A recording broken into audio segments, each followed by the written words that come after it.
In the early hours of March 13th, 2024, an adventure was set to begin from the sandy shores of Newcastle's Nobbys beach. A lone swimmer, Dean Summers, stood facing the ocean's vast expanse. His mission? To break the record for Australia's longest ever unassisted swim, charting a course all the way to Palm Beach, Sydney, a staggering 95.6 kilometres through some of Australia's most treacherous waters. But Dean wasn't just battling the distance. The ocean here is alive with dangers that read like something out of a mariner's nightmare. From the stinging embrace of blue bottle jellyfish to the unpredictable whims of the sea itself, every stroke through these cold, dark waters was a test of will. Now, if that wasn't daunting enough, let's talk about the mental game. Hours into his swim, as the shore became just a distant memory, Dean began to experience hallucinations. The isolation and the rhythmic, monotonous motion of swimming can play tricks on the mind, blurring the lines between reality and illusion. And let's not forget, this swim had beaten back challenges before. In the 80s and 90s, two other swimmers tried to conquer this same route.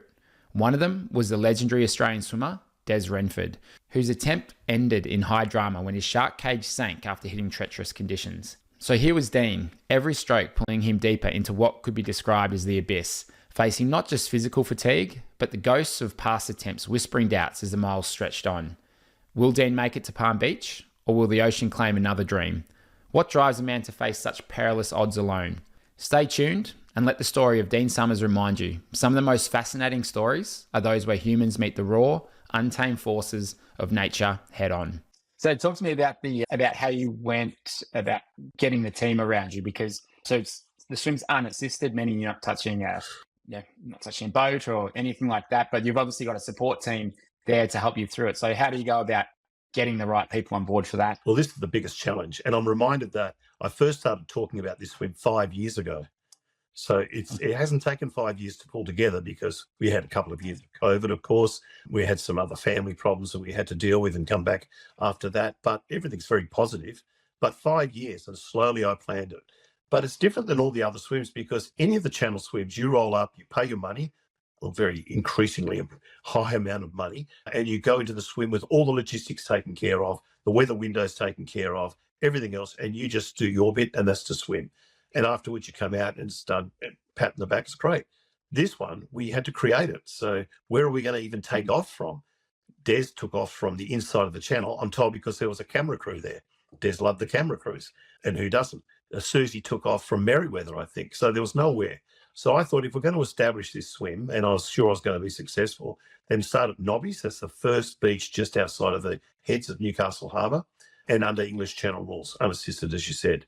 So English Channel rules is what you wear, what you can't touch, what you can feed, all of those things that we all know now. But that's sort of setting the standard. And the next person that takes that, I hope, will take it from the same place, try to beat my time, beat my distance, whatever else. But I've kind of established that.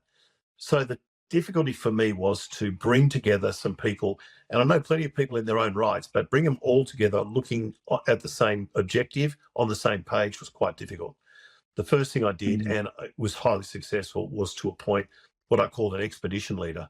And it really was an expedition for 100 different reasons.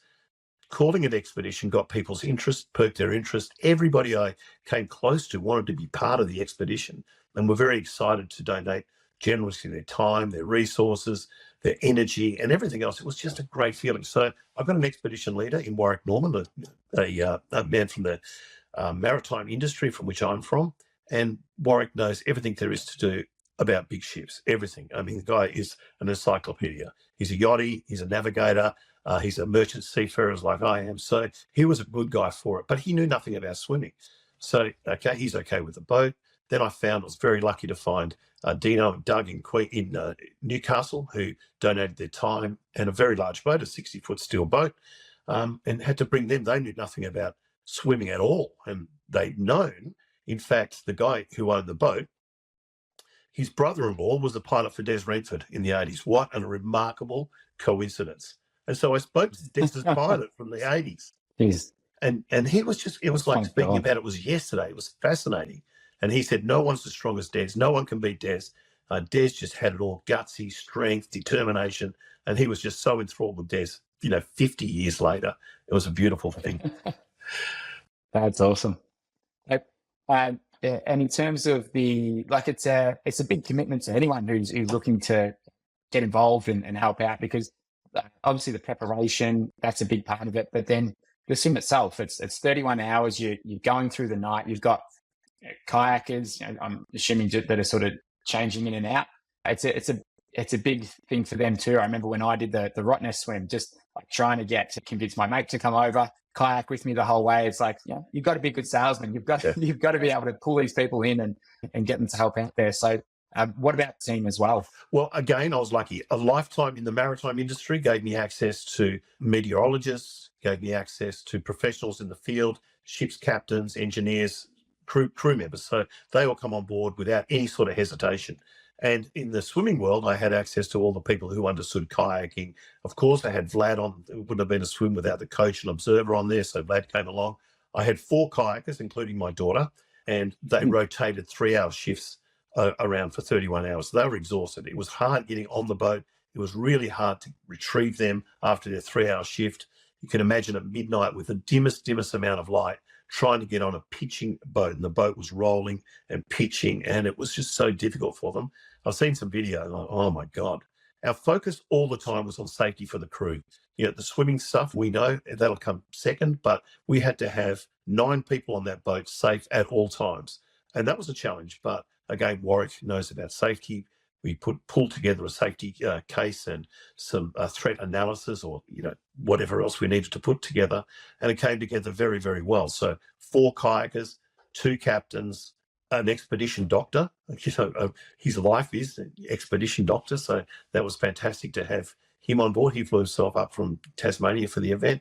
We had 2 observers, Vlad and 1 other observer, so a crew of 9, and then 3 shore-based crew, including my wife, who was following us down, maintaining radio contact all the time, making sure everything was on track. And in terms of the swim itself, tell me how it played out. How were the conditions?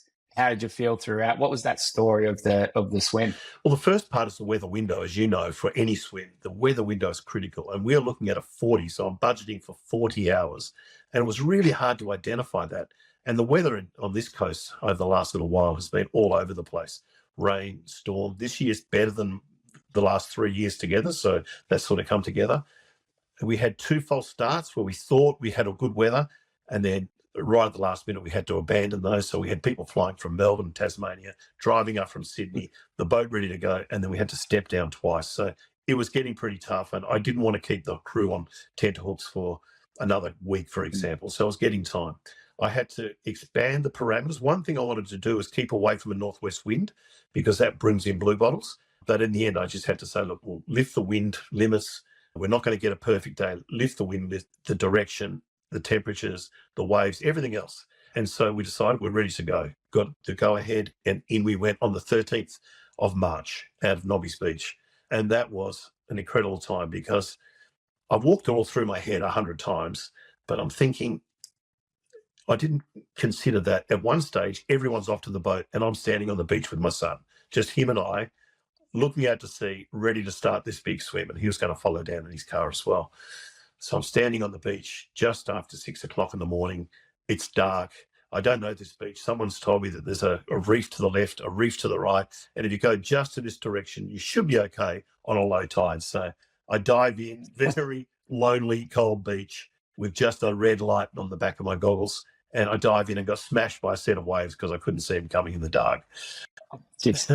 Made my way through the reef without any problems at all to the light where I thought it was the boat, but there was a couple of guys fishing. So I got to the wrong boat and eventually come around and found my boat and joined that, probably 3 k's off the coast. And we started the course down. The navigators had organised a route that they thought we could come out a long way off the coast, and designed to come a long way off the coast to get away from natural gyres, whirlpools and other things, because it's quite a craggy coast, and the water coming up and down from tides will develop different whirlpools and different shapes. So if we get out far enough, then we could have a long shot straight down to Sydney and get away from all the waterways and confused water. And that worked pretty well. Wow. And what about your feeding strategy throughout? Was you were how often were you feeding? Do you have a certain amount of carbohydrates you're trying to get in each feed? How does that play out for you? I've been working with Samantha Lewis, who's a sports star in her own right, and also a nutritionist in Sydney. And we had arrived at a 40-hour feed plan. Again, new for me because the longest I'd ever swum was 20 hours in Molokai. And you can just sustain yourself with carbohydrates, I think. But over at 24, everything changes and everything has to be reconsidered and put in a different sort of time frame. So mainly carbohydrates in the form of just cheap maltodextrin with cordial. And so that's the backbone of my feeding plan. Every 45 minutes, maybe an hour for the first probably 12 hours, and then some protein on the way through. I had rice, bits and pieces. It wasn't really scientific, but it was enough to keep me going.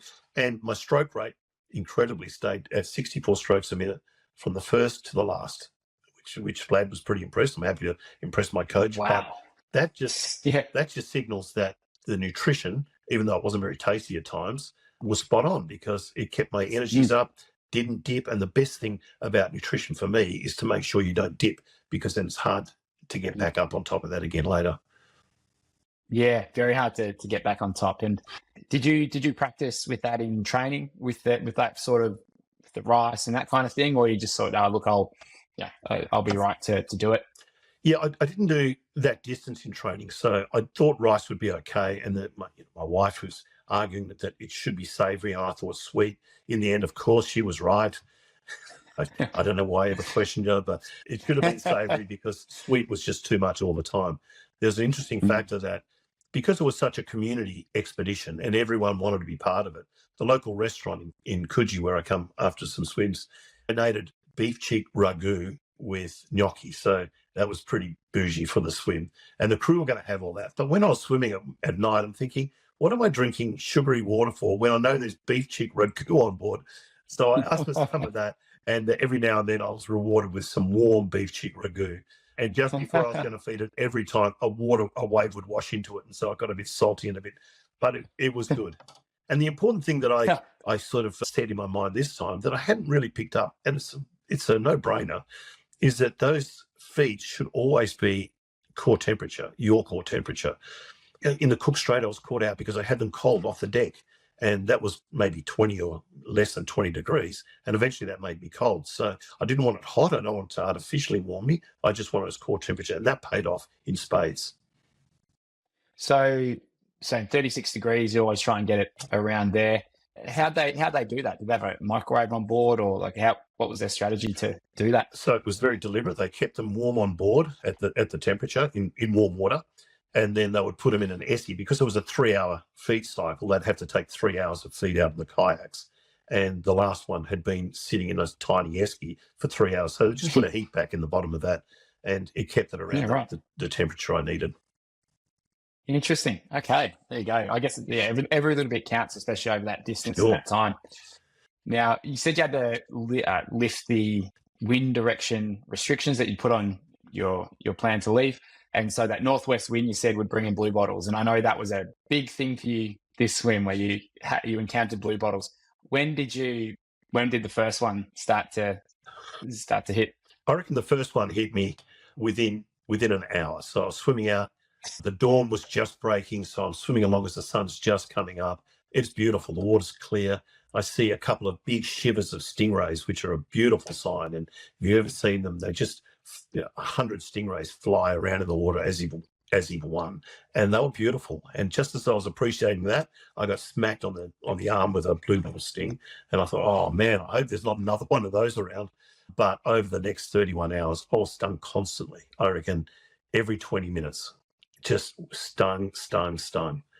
And the thing I was trying to get away from, the worst thing for me, when people say, what about sharks? What about this?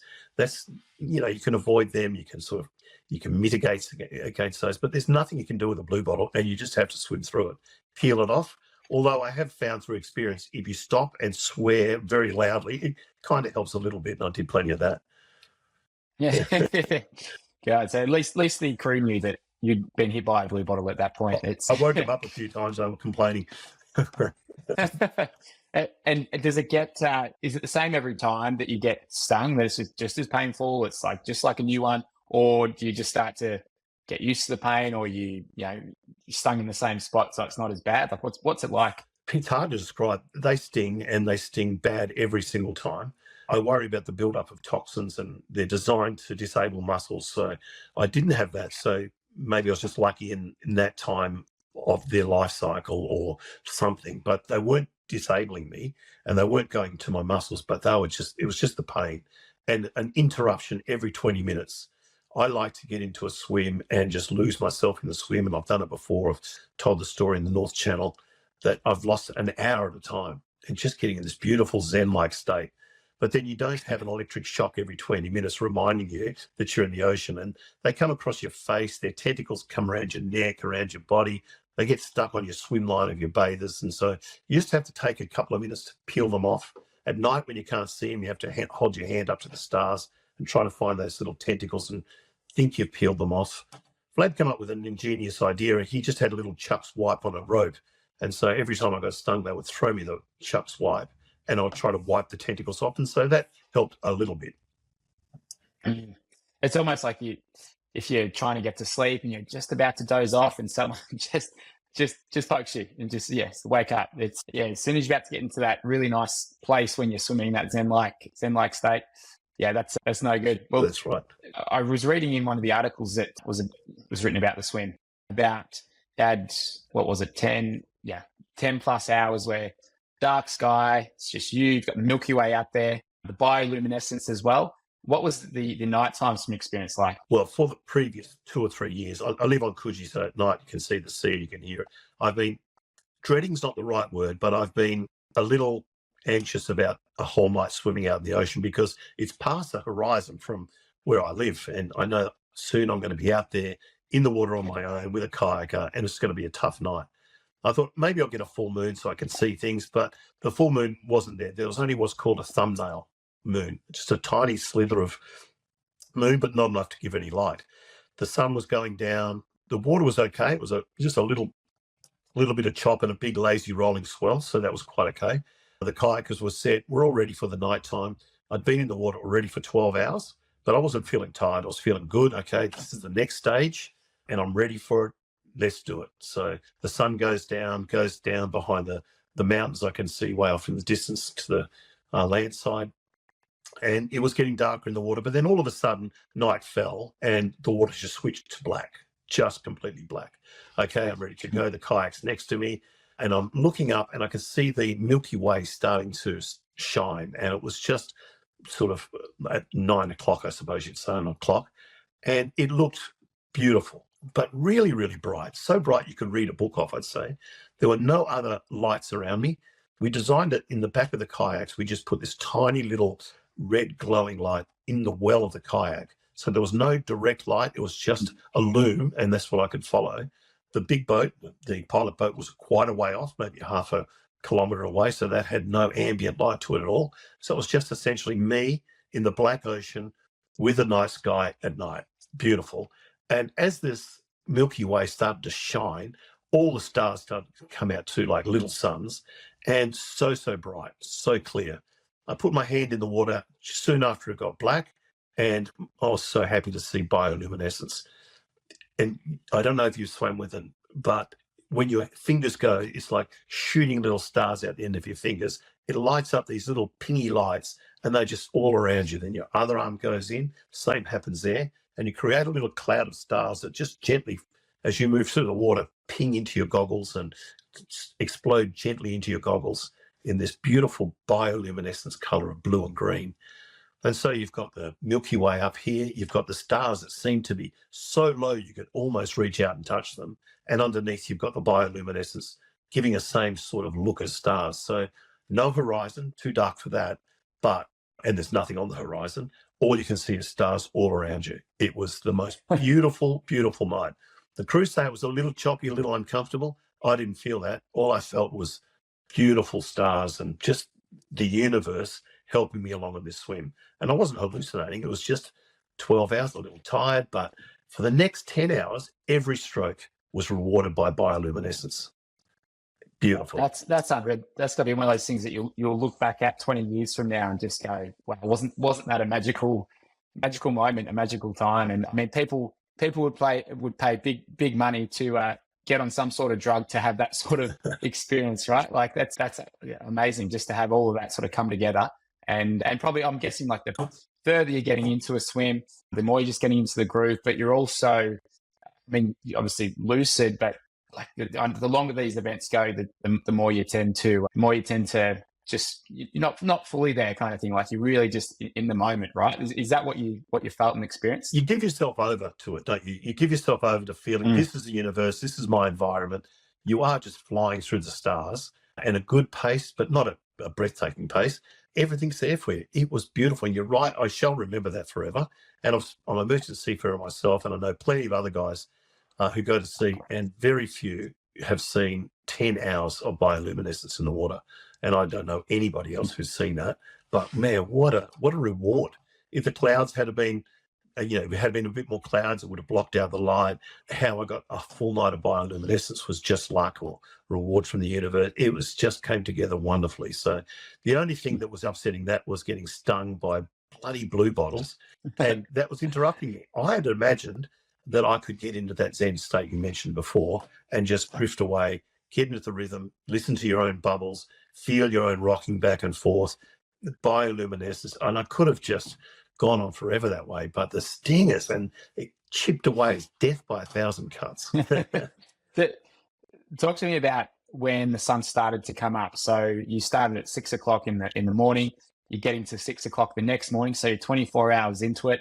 What was that experience like? And are you getting updates on how far along you are, or are you just sort of going with the flow? You probably can see some landmarks here and there, maybe. Like, what was that like for you coming into the next day? The second sunrise, I was 16 kilometres at sea, so I couldn't see anything, any land. And Vlad has a very clear operational requirement not to tell swimmers where they are, and that works perfectly well for channels. The English Channel can be so deceiving sometimes. Molokai, you think you're nearly there and you've only got 20 kilometres to go. So it's a good idea not to, but we had discussions afterwards. And for me, I would want to know where I am in future. It settles my mind down. And it doesn't matter if you've got 24 hours more to go, as long as it's in my head. I think every swimmer will be different. And I think it's a conversation that coaches should have with their swimmers before they take off. It could work for, it could work against. But for me, I desperately wanted to know how far I had to go, where I was. Am I making way? Because sometimes the currents are with you, sometimes they're against you. 16 kilometres at sea, and you're into your 25th hour of swimming. So that was okay. It was not a bad sunrise. It was okay. You're tired. Sunrises, the excitement's wearing off a little bit by your second one. The water's still very clear. The stingers are still there every 20 minutes. And I can feel it starting to get a little bit lumpier. Our weather window would have suggested that there was a southerly front coming up, and it should have been 24 hours away, but it was coming up much quicker. So that was coming up to meet me. I was still 16 kilometres out at sea, and I'm making a decision. I'm going to swim through this front, but 16 kilometres at sea, he's been swimming for, at this stage, 28 hours. What are we going to do? They made a decision to bring me in closer to the coast so that if I needed to get out earlier, I could have been closer to the coast rather than having another 5 hours in. And I did. And the front kept on coming and I kept on coming in. And I've seen weather maps after it. It's just like I nicked in front of that and I didn't have to go through that front. They steered me directly to Palm Beach. That's the Sydney beach. So that would have achieved, and it certainly did achieve my objective to swim from Newcastle to Sydney. And it was still a very, very long way to go. My daughter was kayaking for me, and even she was listening to Vlad rather than her own father. I said, how far to go? It's just there. It wasn't just there. It was still 4 or 5 more hours. And at one stage, I got the captain and I swam towards the boat and I said, you tell me how far I've got to swim. This was just before daybreak. He said, I think you got another 12 hours to go. I thought, oh, God. So I had little tantrums, swore underwater. But as long as you got that 12 hours in your head, you got 12 hours. That's all I needed to get my head around something. But with all the stings, with the weather starting to close in, I was starting to hallucinate. So the sun had risen. It was probably 9 o'clock in the morning on my way into Palm Beach. And I started to imagine that there were crash rails like on a highway either side. And they said, swim towards that. And I'd swim towards that, but the current would take me somewhere else. And it's just outside of a big waterway. So the waterway was emptying, the current was coming out, the tide was coming out. The water was confused. I was confused. I was starting to hallucinate. So that was probably the toughest part. Of course, I always had my little blue friends to shock me back into reality. And that didn't. It just become harder and harder. Something I did experience is hallucinations aren't rainbows and unicorns, as every swimmer knows. There's something much different, and it's a state of mind more than anything. And my state of mind was telling me that, sure, you're getting stung and getting stung across the face, but everybody's getting stung across the face. Sure, I'm tired. Everybody's tired. Sure, I'm just feeling like I've had enough of this ocean going up and down. But I imagined everybody was in the water with me. So it was like a big training swim. I don't know why, but it kind of helped a little bit. It stopped me complaining about the stings. And I just needed a direct line. At one stage, I could see the beach. And I thought, now I'm getting closer. Now I know exactly where I'm going. Things started to settle down. The kayaking crew were sort of putting up with a bit of grumpiness from me. That was great. I wasn't feeding or taking water as much as I should, but I still felt all right, just starting to lose concentration a lot. And at that stage, I thought, this swim isn't over, because if I lose it, I'm not going to get to the beach and it's not going to be a swim. So I just locked in on the kayak. And I thought, the kayak's here, I'm swimming here. All I have to do is follow that big orange thing. And so that helped me get through the worst of the hallucinations. And how would you say you were when you finished? Like, did you start to come to a bit more because it's finished? Were you quite lucid and able to recognize what was going on? I recognized someone with a bottle of champagne, and that felt very good down my burnt throat. But I gave a television interview. There was one TV camera there. I gave an interview within 4 or 5 minutes. So I felt good. Apparently I could speak okay to them. I spoke to everybody around the place. I was lucid. The hallucinations were at a time. I think I came out of those before I came to the beach. The crashing beach and the white surf sort of made me refocus my attention. I was fine. It was a strong finish. I was standing up, talking to everybody. I felt good. And I remember consciously feeling my shoulder, because I had a reconstruction less than 2 years ago. And even as weary as I was in my mind, I could put all my body weight on the shoulder of the stroke. And that was a great feeling too. And what about 6 weeks after the swim now? What's it been like since you've set this big goal, you've trained for it, you've accomplished it? Is there a sense of satisfaction with it? But are you already sort of looking at what's the next thing? Where are you at in terms of goals and what's next? What a crazy sport we're involved in. Everybody says, well done, what's next? Like, okay, that's good. You've set an Australian record, 95 kilometres, but you're not going to sit on that for a while. It's been 6 whole weeks. Yeah. But it does. The things are going through my mind. I've still got a high level of fitness, I think. What is next? I don't know. I've got some ideas. I'm talking to people about it, but I picked up a lot of things. One of the most important things for swims over 24 hours is to analyse how you're going to manage fatigue. And we can't, and I've talked to a lot of people. Phil Rush and I had a couple of conversations about this, and he's a triple English Channel swimmer, so he knows about fatigue. He's a great mentor, and he's got a wealth of information. So we spoke about fatigue in general, and you can't build up a bank of sleep. So you can't sleep for 2 days before and then don't need to sleep for 2 days. Anybody who goes out to the pub knows that. But you can rest up and make sure you're as rested. I do some meditation before a swim. If you can chisel at that time and have sometimes very, very quiet, like 24 hours before you swim, that helps a hell of a lot. I'd planned for that, but because of the nature of the window and the rushed logistics right at the end, I didn't get a chance to do that. And in fact, the pub where we stayed across the road from the marina where everyone was joining the boat had karaoke night that went until 3 o'clock in the morning. And I had the room directly above the pub, the karaoke machine. But lucky me, I didn't get to sleep till probably 3 o'clock, and we were out by 4:30. So that's just the way things happen. When I do something else, it'll be very, very deliberate to get a lot of rest beforehand. And of course, the effects of constantly getting stung have a mental aspect to them as well, not only physiological. As in now, still having an effect, or just throughout the swim you're talking? Throughout the swim. So if I can swim without jellyfish or getting stung, I think you can preserve the time where you'll have onset of hallucinations or critical fatigue. If I can do that, rest up first, try to swim when there's no jellyfish. So 2 very important takeaways for me. For me, I had, my neck was really swollen because the jellyfish were sort of gathering there, and the skin had really swollen, and then the skin had worn away. So it was really bare flesh. My tongue had peeled out completely, didn't sort of peel out of my mouth until I went to sleep the first night. I don't know what happened to it. I looked suspiciously at my cat, but I'm not going to blame it. But my tongue was like a sock had come out, and there were just stings over my body, but they were only flesh wounds. They weren't significant. I didn't hurt any part of my body, and I felt great, better than I had felt on any of the other big swims. It's amazing. It must also be nice finishing at home or close to home, right? Like you're not overseas, you're not in a hotel, or something, like you just get to come home, go to sleep in your own bed. You've got friends, you've got family around you. That's got to be a good feeling too. Oh, that is the best feeling. That was really easy. There was no packing up. And even though I spent the last couple of hours of that swim wondering how I'm going to get kayaks here, get the boat done, get these people, of course, I should have known. Everybody had fixed all that up, and it was just get in the car. Here's some champagne. Here's some Calipos, and let's go back to Coogee. That was good. But I think, and I'm talking about how well I felt afterwards.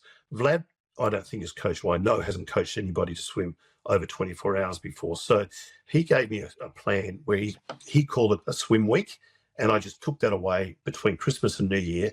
4 days inside that swim week, I'd be doing 85 kilometres, but broken up into morning swim and afternoon swim. So he made it as tough as he possibly could, and then went on holidays in the Pacific Islands and left me with this program to fulfill on my own. So I called it Hell Week, but it was just tough.